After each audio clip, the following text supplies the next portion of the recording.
Hello प्यारे बच्चों, कैसे हैं आप सब। उम्मीद करता हूं आप लोग बहुत अच्छे होंगे, सुरक्षित होंगे। तो आज मैं आप लोगों के लिए लेकर आया हूं एक पेपर जो कि अपने आप में समझ लो लीग पेपर से कम नहीं है। यहां पर जो मैं आप लोगों के साथ क्वेश्चन शेयर करने वाला हूं, समझ लो पेपर यहीं से आने वाला है। और आप लोग बिल्कुल भी टेंशन ना लो बेटा कि आप लोगों के परीक्षा में क्या होने वाला है, आप लोगों के एग्जाम्स में क्या होने वाला है। ये एग्जाम के अंदर जो क्वेश्चन आने वाले हैं ना, समझ लो यहीं से आएंगे। मैं आपको back to back 5 question papers provide करूंगा। अगर उसको आप कर लेते हो तो 95% तक आप अपने फाइनल एग्जामिनेशन के अंदर स्कोर कर सकते हो। तो चलिए विदाउट फर्दर ड्यू इसको स्टार्ट करते हैं और सॉल्व करते हैं सैंपल पेपर्स को।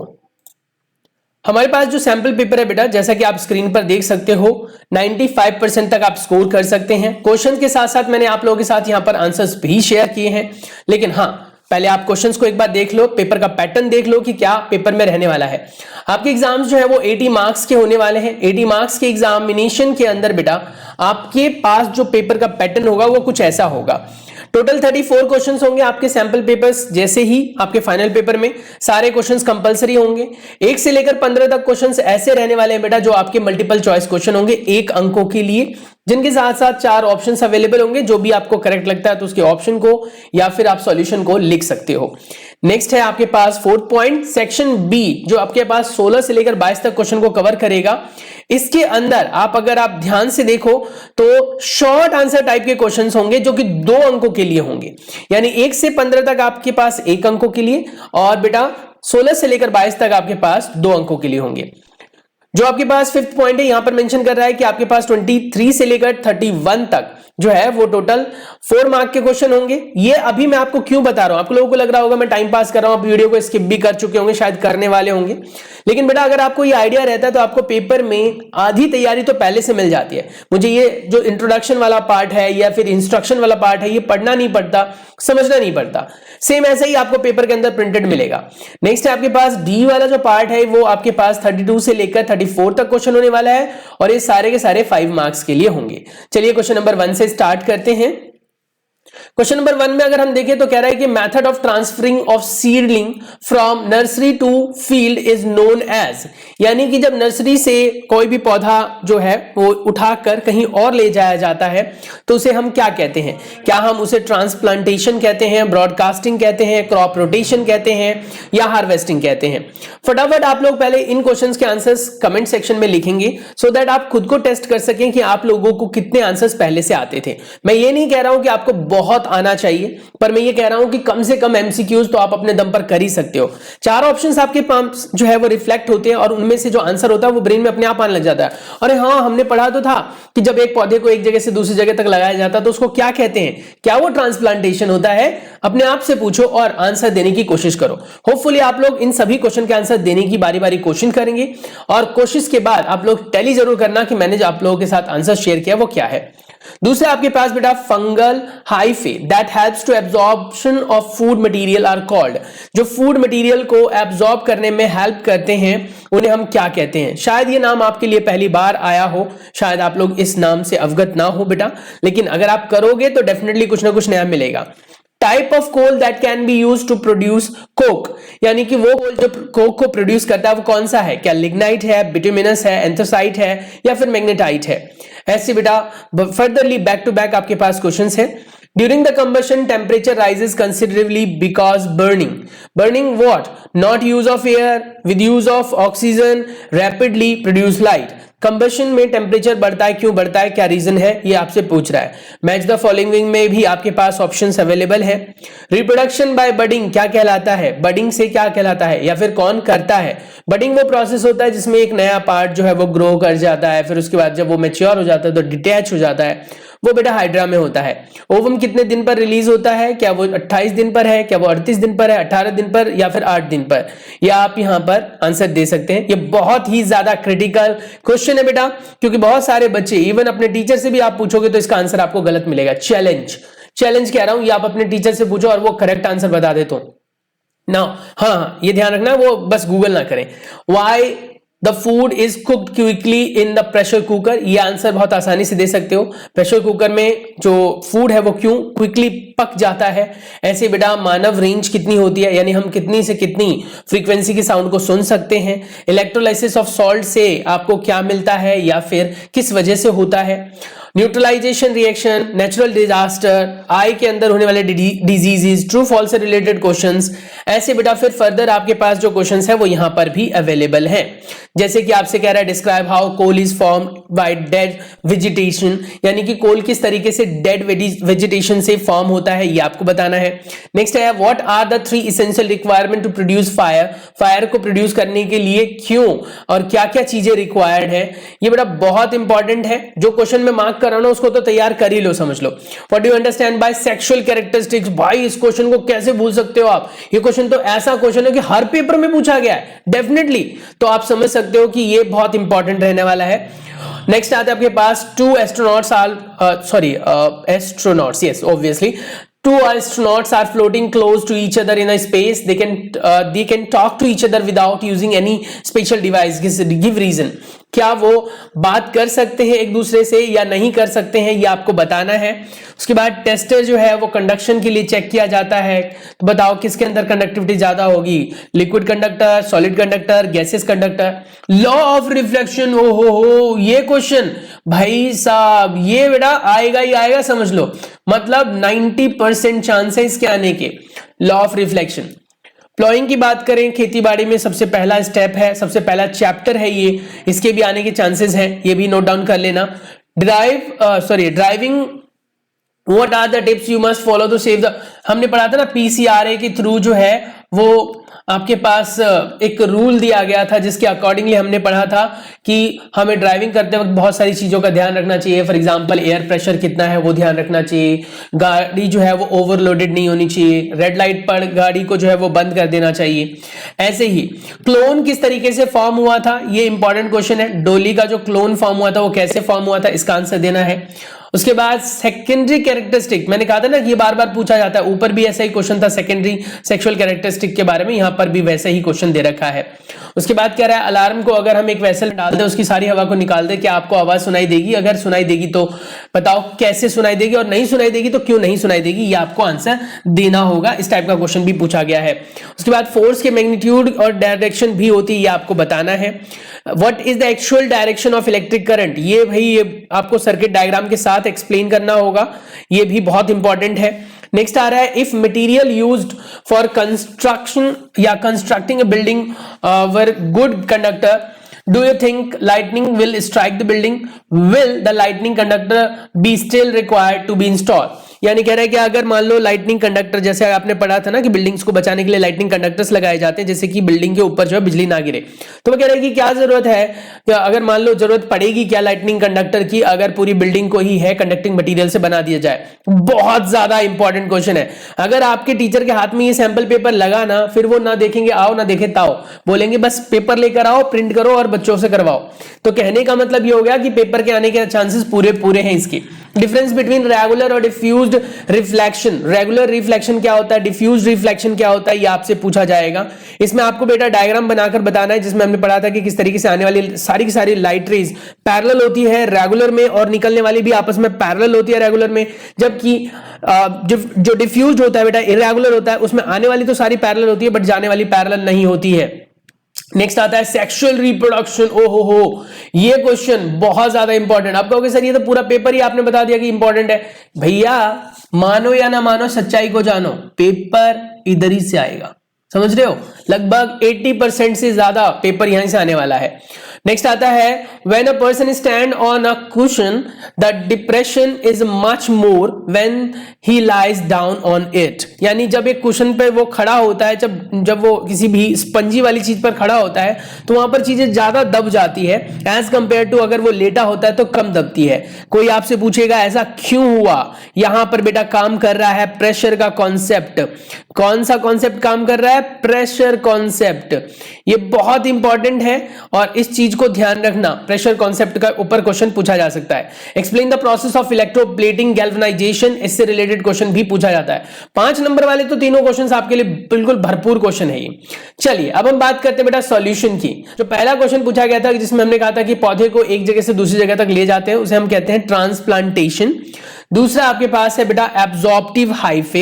ये अपने आप का एक ऐसा फंगस होता है जो डेड डिकेइंग मटेरियल से जूसेस को एक्सट्रैक्ट करके ग्रोथ एंड डेवलपमेंट करता है। फिर उसके बाद क्या कहा था हमने कि कोक जो है उसका कौन सा ऐसा पार्ट है जिसके अंदर आप कह सकते हो ज्यादा कोक जो है वो किससे प्रोड्यूस होता है, कौन से टाइप ऑफ कोल से प्रोड्यूस होता है। तो हमने पढ़ा था ना बहुत टाइप ऑफ कोल होते हैं, जैसे लिग्नाइट कोल, बिटुमिनस कोल। तो इस तरह के कोल्स में से तो ये आपके पास बिटुमिनस कोल एक ऐसा कोल है जिसमें बहुत कम अमाउंट में मॉइस्चर होता है बेटा, इसीलिए इससे हम आसानी से कोक निकाल सकते हैं। नेक्स्ट है आपके पास ड्यूरिंग द कंबशन क्या निकलता है, बहुत सारी लाइट निकलती है, हीट निकलता है। तो इसमें आपके पास बेटा लाइट निकलेगी और हीट निकलेगा। उसके बाद नेक्स्ट वाले का ऑप्शन का आंसर फिफ्थ का ये है। बाकी पीछे जो आप लोगों के साथ मैंने क्वेश्चन शेयर किए बेटा, उन क्वेश्चंस की आप पीछे एक बार वीडियो को रिवाइंड करके क्वेश्चन का स्क्रीनशॉट ले सकते हो, सैंपल पेपर का स्क्रीनशॉट ले सकते हो। अगर आपको सैंपल पेपर की जरूरत है तो आप मुझे कमेंट कर सकते हो बेटा, मैं आप लोगों को सैंपल पेपर प्रोवाइड कर दूंगा। मेरा व्हाट्सएप नंबर है, आप ये वाला नोट डाउन कर लो, 9354178315। ठीक है, इस पर कॉल नहीं लगेगी बेटा, पर आप जो है मुझे व्हाट्सअप कर सकते हो, मैं आपको यहां पर सैंपल पेपर प्रोवाइड कर दूंगा अलोंग विद द आंसर, जिसको पढ़कर आप अच्छे नंबर ले सकते हो। ये जो आंसर्स मैं आप लोगों के साथ शेयर कर रहा हूं ये भी मैं आपको प्रोवाइड कर दूंगा।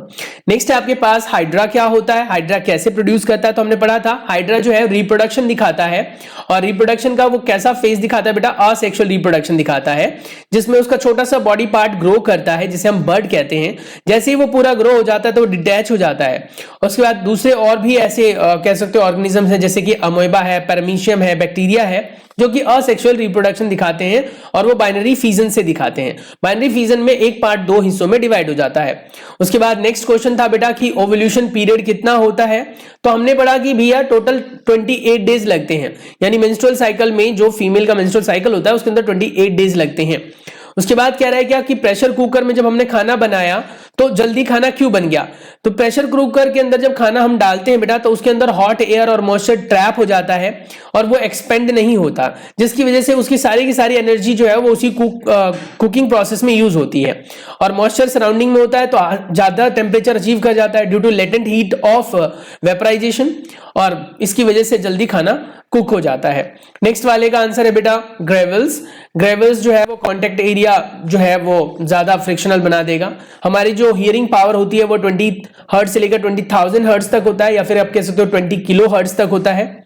उसके बाद आयंस फॉर्म होते हैं सॉल्ट के अंदर, आयनाइजेशन ऑफ सॉल्ट अगर आप करोगे तो आयंस फॉर्म होंगे। उसके बाद कहता है कि नेचुरल डिजास्टर जो है अनप्रेडिक्टेबल होते हैं, और ऐसे होते हैं बेटा जो अचानक से आ जाते हैं विदाउट एनी अलार्मिंग साउंड, कोई भी प्रेडिक्शन आप नहीं कर सकते हैं, इसीलिए आपको जो है हेल्प लेनी पड़ती है, बहुत सारा टाइम स्पेंड करता है वेदर वगैरह के बारे में स्टडी करने में। उसके बाद आंख के अंदर एक ऐसी डिजीज हो जाती है जिसमें आप कह सकते हो कि जिसको हम करेक्ट कर सकते हैं कॉर्निया को डोनेट करके। Eye donation involve donating cornea, some called keratoplasty, और इसके बाद कॉर्निया ग्राफ्ट भी कहते हैं, कॉर्निया ट्रांसप्लांटेशन भी कहते हैं, और भी आप कह सकते हो ऑप्शंस होते हैं। नेक्स्ट है फॉल्स फॉल्स फॉल्स, ये आंसर्स है।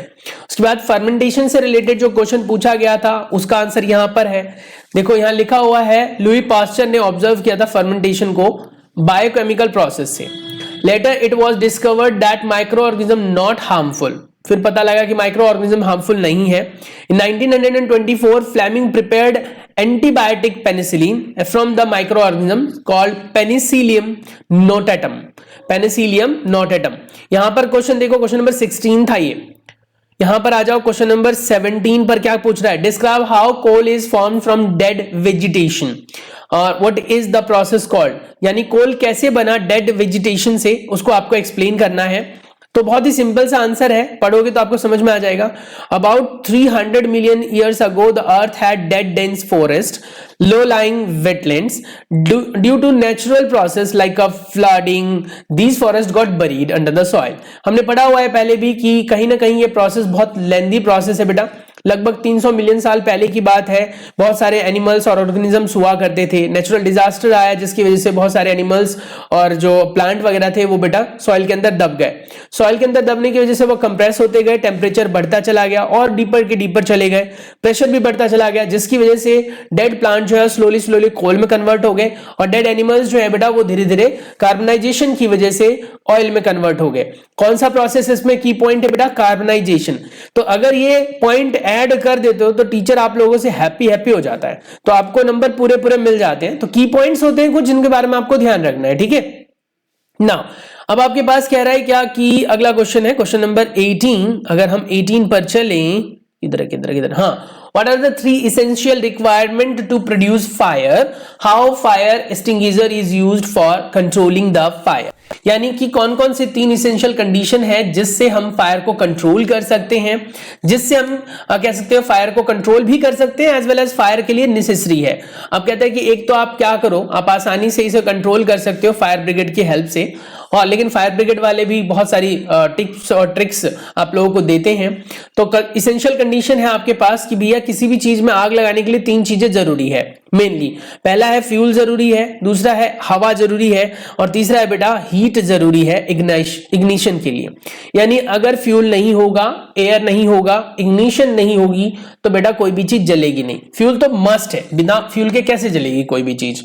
तो ऐसे ही आप यहां पर डाल सकते हो, the job of fire extinguisher is to cut off the supply of air और to cut off the supply of fuel और kind of to cut off the optimum temperature. इनमें से कुछ भी आप कम कर दोगे तो आपका जो हीट है वो कंट्रोल में आ जाएगा। चलिए क्वेश्चन नंबर 19 की तरफ बढ़ते हैं बेटा। क्वेश्चन नंबर 19 में क्या पूछ रहा है आपसे?